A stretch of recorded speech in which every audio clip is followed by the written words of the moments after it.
Good afternoon guys, another vlog, another day. So, dito kami ngayon sa Madrid. So, ayan, si Abby kasama ko. Para sa asan na siya. Ayun. So, para sa mga first time na makinig sa amin or manood ng aming vlog, ako pala si Mikey. Kasama ko si Abby. So, dito kami ngayon sa Madrid. So, first day namin ngayon, nag-trend kami galing from Barcelona. So, kung gusto nyo makita ko paano pumunta dito, galing doon. So, previous vlog na lang. So, for today, pupunta kami sa Royal Palace. So, mag-Uber lang kami papunta doon. Parang less than 10 euros lang naman siya. Pwede rin naman namin i-commute siya, pero parang aabot mga more than 30 minutes ata.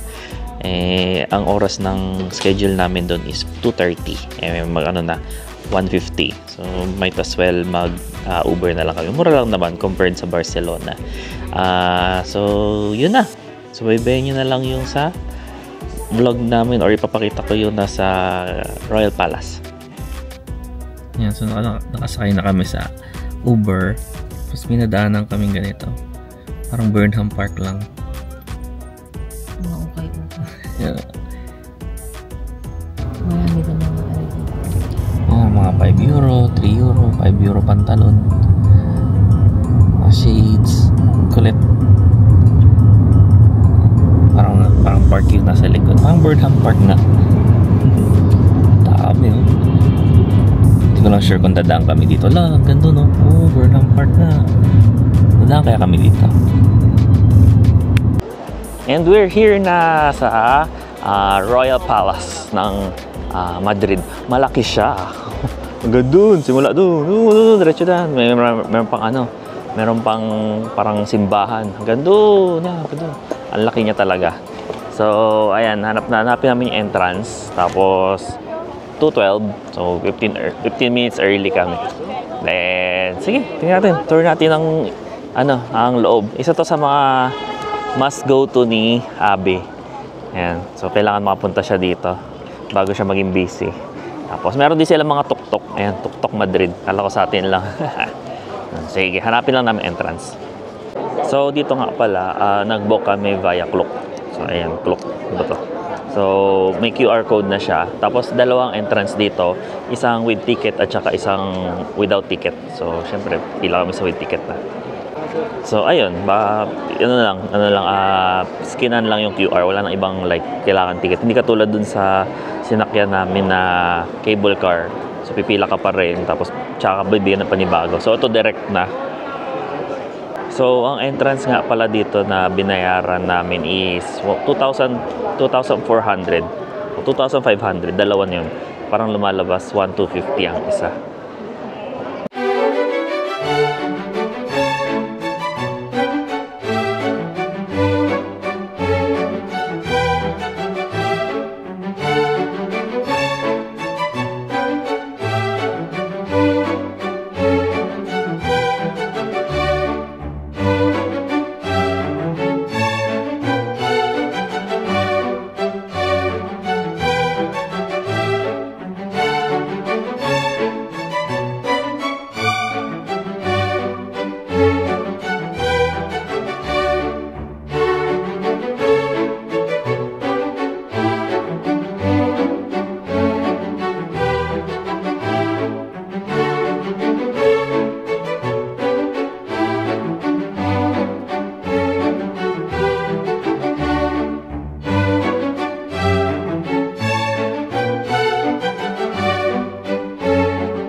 Ito, bigyan mo kaya no?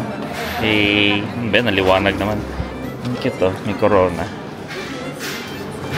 Ba, ang labo. Sa corona yan. Pero mahal, 8.5 euro. Tayo bibili ng pasalubong. Ayan, dito yung sa dulo. Merong mga souvenir shop. Ayan. Inisip namin kung dito kami bibili. Ito Bio, ano ba to? 6.5. Ano ba to? Kandi? Ayan, gaan. Christmas ball. Nagbaan. Gulat. Hindi, plastic. Hollow nga eh. Madidiin. Wala naman sa loob.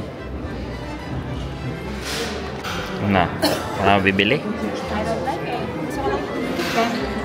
Pen. Ayan, may mga magnet.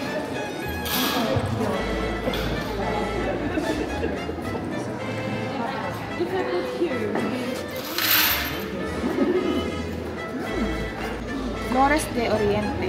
Yan na lang pasalubong natin kay Ninong Flores. Pasaubusan. 11 euros din yan.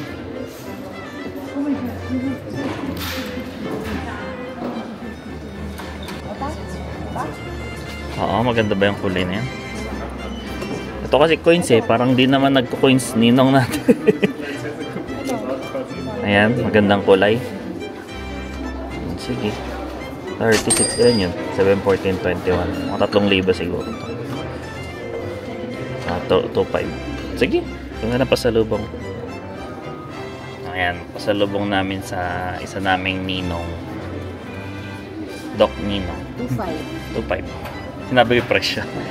Siyempre mukha naman totoong leather naman to. Madrid. Bili na lang tayo ng lalagyan. And that's it. Ang loob ng Royal Palace. So, medyo may basis kami. Yung Chateau de Versailles sa... Saan tayo doon? France? Sa France. So, similar siya sa ganon. Madaming chandelier. So, ang nagustuhan namin chandelier. So, yan. Medyo malaki yung place. Hindi lang namin makita ko sa yung CR nila. I mean, yung ginagamit nilang CR. Ayun. Yan na yung buong place. 1,250 yung tour. I mean, makapasok. Ayan. Kasi sa entrance, pag nag-walk-in kayo dito, hiwalay pa yun sa parang kitchenette. I'm not sure. Parang dalawang klase ang entrance. So, ayan. Ikot-ikot muna ulit dito. And after this, meron kami listahan na mga dadaanan pabalik. So, ito siya. Ayan. Ilalagay ko na lang sa picture. Ayan, sa video. So, ayan. Mag-walking na lang kami ulit.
Ay, paras.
Parang isang ano lang, jeep. Chorizo. Para siyang ano? Hotdog sandwich. Longganisa. Daming tao.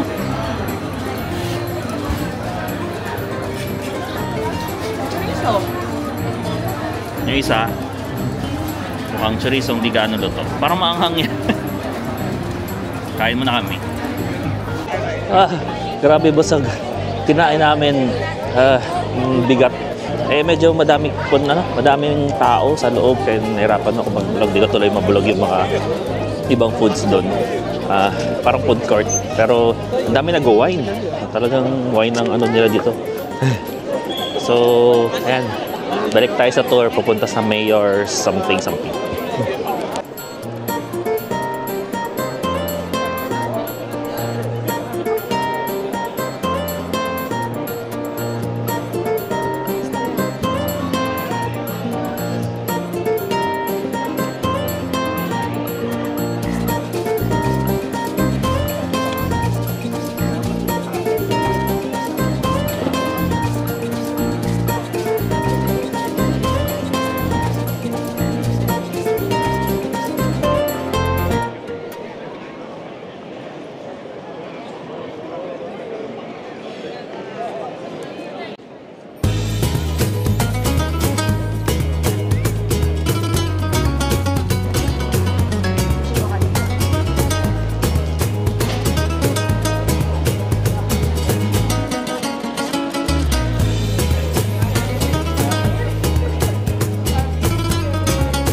ito daw yung parang sikat dito na churros, ha? Ano to? Ano to? Ayan. Chocolateria yan. Oh, sikat kasi yung ito, yung mga tindahan sa likod ko meron, sa harap ko meron, sa kabilang kalsada meron. Sobrang daming tao talaga. Kasi, ayan, pakita niyo. Yung mga bumibili. Ganyan, dami. So, dito lang kami sa takeaway para dahil hindi naman nata kami makakaupo. Churros!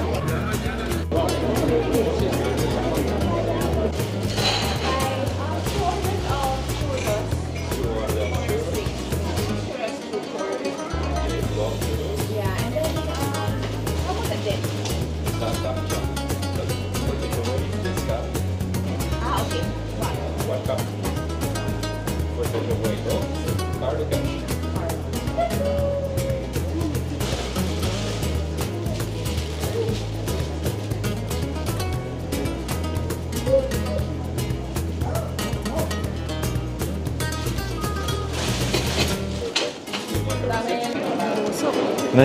Yan, churros. So, nung pumila kami, wala masyadong tao pa. Paglabas namin, ang haba na ng pila. Kaso yun nga lang, kinuha namin yung take-out. Tapos, naghanap kami ng bakante. Ayaw kami pakainin. Kailangan dine-in. So, kung take-out, nakatayo kayo. Ang busog. So, yung churros na yun pala is parang very well known dito. Tapos parang ang dami nilang branch yung magkakatabi. Kasi nga, puno na lahat ng restaurant hanggang labas puno. Ayan. Na, contented ka naman. Masarap siya kasi hindi siya matamis. Tapos yung mismong churros, walang asukal. Kaya parang matabang. Ay, nahanap ko nga yung tamis eh. So, kaya dire-diretso. Pwede sa mga diabetic siguro. Hindi siya talaga matamis. So, ayun, maglalakad kami. Papunta na kami sa... Uy, where's this? Ayun, ganda ng place. Ganda ng place. Bilihan siguro to. Sige, lakad muna. Ikot-ikot. Papunta kami sa... Saan tayo pupunta? Sibiles Fountain. Sige, tour muna ulit.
Di!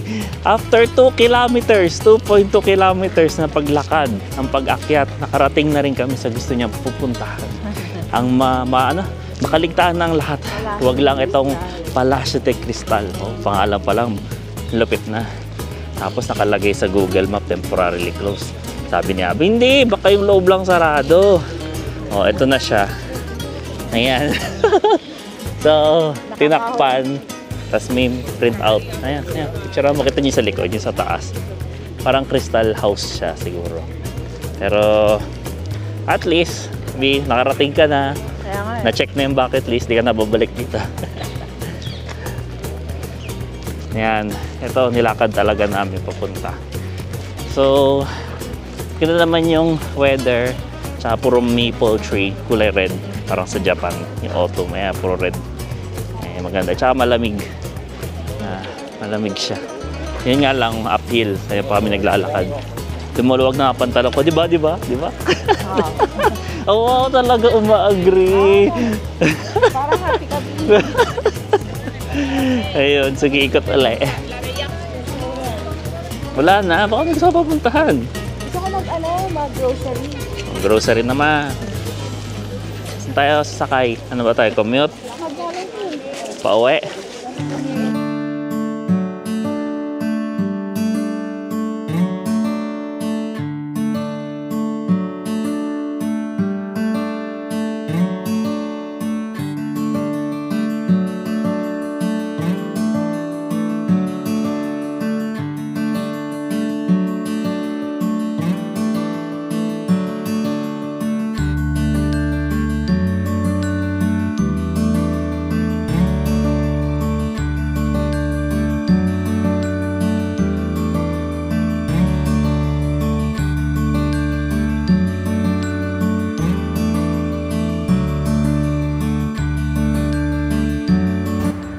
Yan, yung nilakad namin. Dito kami pumasok. Layo.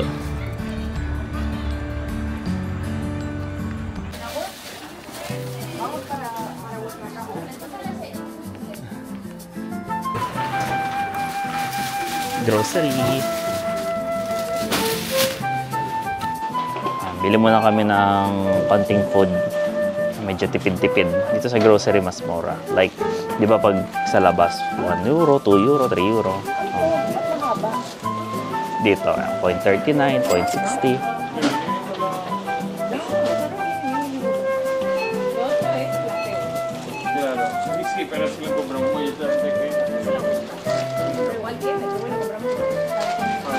Ano gusto mo?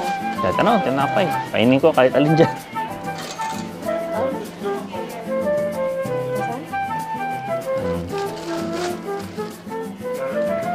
Yung mukhang masarap.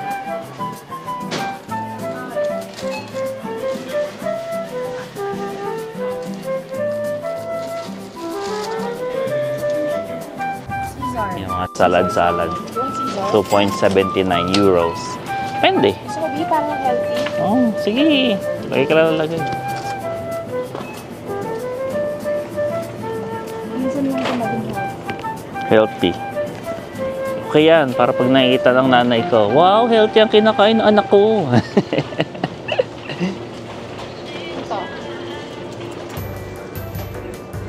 Egg sandwich.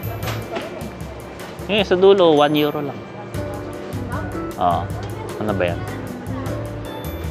Yan, may karne. Oo, okay na yan, may karne. Ikaw naman yan. Para pag may gutom ka sa hotel.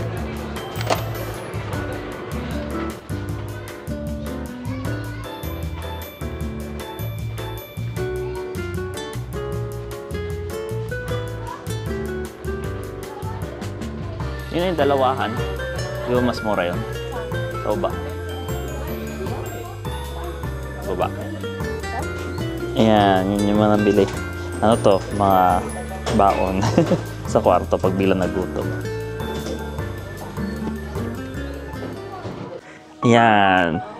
And we're back dito sa kwarto. Hindi na ako nakapag-vlog sa labas kasi medyo madilim na. Kaya after nung grocery namin, naglakad na rin kami pa uwi. Siguro mga 20 minutes din na lakad yun. Ang sakit ng paa ko. So anyways, that's it na. Yun yung walk namin simula sa Royal Palace. Papunta dito na rin sa hotel. So nare-diretso na namin. Kung tama ang alala ko, around 4 hours din ang inabot simula Royal Palace papunta dito. So lakad. Kain naman kami ng churros, which is masarap naman. And that's it for the vlog. Tomorrow, tour kami. Somewhere announce ko na lang bukas. Pero Toredo tsaka Secovia. Di ba yun yung sa Avengers? So yun, pupunta kami doon tomorrow 8 o'clock na umaga. Ang oras na ngayon is 7. So meron kaming ilang oras para makapagpahinga, matutulog na din. That's it. So, kung enjoy nyo naman, at hindi pa kayo naka-follow, like, share, subscribe, etc. etc. Ayan, para makabawi-bawi naman. Para tumaas naman yung 192 subscribers. Sige.